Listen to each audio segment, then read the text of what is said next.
What's up, guys? Today we're going to take a look at an interesting product. It's a shell for your Nintendo Switch Pro Controller. Maybe you're not happy with the color of it or the style of it or whatnot. You can customize it much like we've done with things like the Joy-Con controller. People have also taken apart their Switch systems and put different back plates on them and all kinds of stuff. Well, now we have shells for your Pro Controller, which is pretty cool. I think the design I picked is kind of interesting. It's actually a Super Nintendo kind of design, which is pretty cool. I like that idea.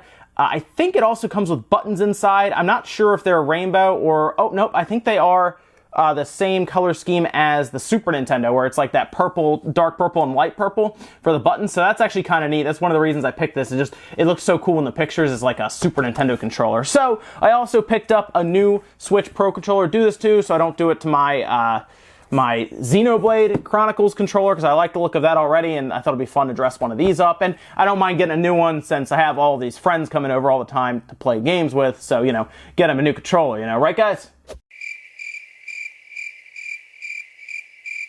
I should probably work on that. Anyway, we start getting these guys apart. I guess we gotta get the, there we go. The Pro Controller apart. We gotta get the shell itself apart and everything to take a look. I left the link in the description if you want to check out this guy, the one that I got. They have other styles as well. They have like a transparent purple, like it's actually one of the one on the back that they show. A transparent purple that's kind of like the Nintendo 64 color scheme for their controller, which is kind of neat. But I wanted to go something a little different, and that one actually comes with rainbow buttons as well, so it replaces those buttons there. And I guess we'll see how hard it is to transplant it over, so you guys can decide if you want to do this or not. That'll be fun, because they're going to rip this guy apart and see how that all pans out and everything. So I think you guys already know what comes with a Pro Controller by now, since we've unboxed them and taken them apart and everything at this point, so we don't have to do all of that. But there we go. Got the Pro Controller apart and everything, nice and new. Plastic comes off. Always a fun sound when you get to take the plastic off. And yeah, everything looks good. Looks like it should. So we'll put that guy to the side there.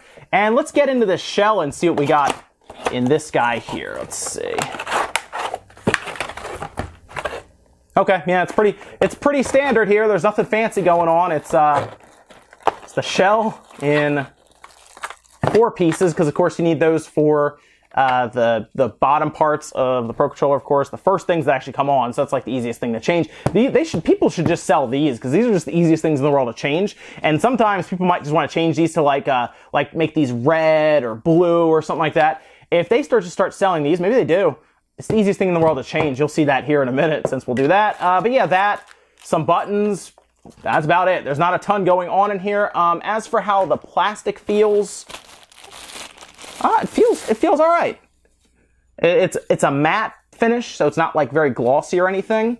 And the back plate, that's something else that comes off right away as well as the back plate. Shoulders, buttons are going to stay the same. They'll stay the same colors and everything. But yeah, it's pretty straightforward. Nothing fancy going on here. So this actually shouldn't be a terribly difficult transplant, to be honest. This should actually go pretty smoothly now I'm looking at it, because the shoulder buttons will stay the same. These buttons will be different. Everything else will be the same though. So that should be pretty straightforward. Let's start getting this Pro Controller apart here and get that going. I haven't even used the controller yet. I'm already taking it apart. I should have even made sure it worked. Oh well, we'll see. It's new. I feel like it should work. There's no warranty seals on the controllers either. Like that. Like, see how easy these come off? It's one screw for each, and then you would be able to just put these right on. So it's one of the easiest changes to be able to do. So if they just start selling these separately, that would actually be really cool. And again, I haven't really looked for just those, so maybe they have. Maybe people have done that. I don't know. And then we have more Phillips. It's very straightforward. There's actually a video of me already taking this apart. That I'll leave that. If you guys want to really, I guess, a more detailed look at taking this thing apart, there is a video for that. I'll leave that in the description for you guys if you just want to see a very easy top-down way of me taking it apart. But from what I remember, all you need are Phillips head. There's Phillips head screws, so you just need a Phillips head driver, and you should be fine to take it all apart. So there's the back plate that we're also going to replace. So those 2 things we're replacing are already off. So that's cool. Got our 3DS battery that they recycled for this. A bunch more Phillips head screws, and then we should actually have pretty much the whole backing off, and we'll start transplanting the motherboard. So this is why I figured it wouldn't be too bad, because I can tell this whole back part is going to be reused, right? These have, of course, those very, very sticky rumbles. If it doesn't come apart right away, it's because those are actually stuck. That's why. But yeah, this one has to actually be changed. This is going to go right into the new shell and everything. What we have to move over is all of this stuff, and that could be kind of frustrating depending. Of course, we don't have to move over the buttons. We mostly need the board, and these triggers should pretty much, the shoulder buttons and triggers should come out together. So it shouldn't be too bad. Just again, a bunch of Phillips head screws, and hopefully that should do it. There is this one ribbon cable here that you want to be extremely careful with. Once you get some of the basic screws off of this top part, you want to just watch that ribbon cable, because then there's only one more screw holding this board down here. But you just want to be very, very careful with that ribbon cable, because we're just basically going to put it right back on, to be honest. As once this screw comes out, the whole board comes with it. So there's the board that we need for that.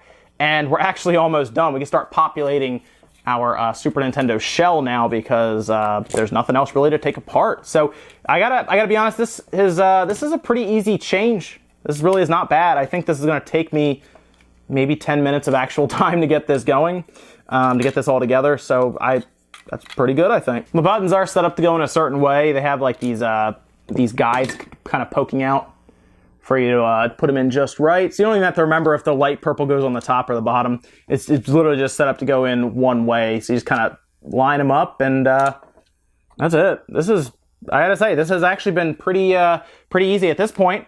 I get to now put it all together, and we'll see how it looks. Now, of course, you're gonna wanna make sure you're putting the screws in the right spots. It's good sometimes because a lot of these screws are the same size. When you're taking these things apart, to just make piles, honestly, or even draw them out if you're that concerned. But from what I remember with the Pro Controller, what I've even seen in front of me, these are all pretty much the same screws. They're really no different. So you should be fine. It might just be more difficult to remember where each screw goes, because sometimes, like for example, there's an extra screw here, and it's not obvious at first glance where this one goes, but it goes in this spot here. So it's right there. It's tough to remember exactly where all of these screws go at times. So it's good to maybe draw them out, take pictures. That's a pretty easy way too with your cell phone. Just snap pictures as you go step by step and make piles. Whew, it's a satisfying click when everything just goes together just right. What do you think so far? I think it's looking pretty good. I do. The black accent on it's kind of interesting. It doesn't, obviously the had kind of grayish. So like, I think if this D-pad, if they include like a kind of more of a grayish D-pad and maybe some grayer thumbsticks, that I think would complete the look. But so far so good. A couple more screws. We'll put these guys on, and we should have a nice little look at this guy. Also, a heads up, which you probably found out when you're taking it apart, the silver screws on the back to take off the battery cover are more closed, so you're gonna need a sharper Phillips head compared to maybe one of these that are a little bigger and more broad for the screws inside. Like the black screws inside are better with a more broad Phillips head, whereas you need a sharper one for these silver screws. All right, let's take a look at it. You know what? I have to say, I think that's a good looking controller. I know some people might want the more rainbow look from like the Super Famicom, but I'm liking it. Everything feels good, button-wise and everything. We have more lift on the A button than the B button, as I've noticed with some of these kits happening sometimes. Everything clicks, everything feels good. D-pad clicks loud, which it's probably no different than what we had there, since I didn't have to change any of that out other than the front shell. We have some buttons do kind of move around a bit in that shell, but it feels as it should. Everything went together well. And I think, honestly, this is a pretty good looking kit. Everything kind of fit together fine, and it does pretty much change the look of the entire thing. Now, I believe some of the other kits, I feel like the clear purple only changes this faceplate part out, because the rest is all still black, which made it cheaper, I think. When you get the full conversion like this, it's more expensive. They do have, like, I think an Arctic white one where it's like all white, and they have, of course, the different transparent fronts that are like the N64 colors. Let me show you guys, I'll give you guys some close-up pictures of this as well, so you can really get a good look at it. Difficulty of installation, honestly, is not bad. It really did not take terribly long, maybe 10 minutes. Seriously, less than 15, definitely get it all said and done. All Phillips head, and really, if you take your time, there's only one ribbon cable that has to come out, and everything else gets moved over. Like the rumble motors, all that stuff, the charge port, all that stuff stays in the center unit part, and that just gets moved right over. So there's really no issues there. You only have to play around with one board, and that's for the front button, and then it just plugs in with a ribbon cable. There's the smaller ribbon cable for these triggers and bumpers as well, but just take your time with it. I honestly think this is a good mod to do if you want to customize your Pro Controller specifically, apart from your friends, or if you go to tournaments and stuff, you want to have a really cool looking Pro Controller to kind of show off, or just, you know, obviously it's different than everyone else's, won't get mixed up. This is a pretty cool way to do it. I like it. I like it a lot. Way easier than the Joy-Con mod. Way easier than that. So I'll leave a link, guys, for you in the description down below if you want to check out the selection they have. They do have, I will say, they do have the Super Switch logo directly in the middle. So if you're not a fan of that, I mean, I don't think they could put Nintendo's logo there because that would be like copyright issue or something. So if you're not a fan of that, you might not like it as much. But honestly, I think the logo fits it, and it's right there. It's fine. I think it looks really cool. So thanks, guys, for watching. Hopefully this gave you an idea of what this kit entails and how hard it is to transfer it over, which is not too bad. Make sure you guys like the video if you enjoyed it, dislike it if not, and I'll see you guys in the next video.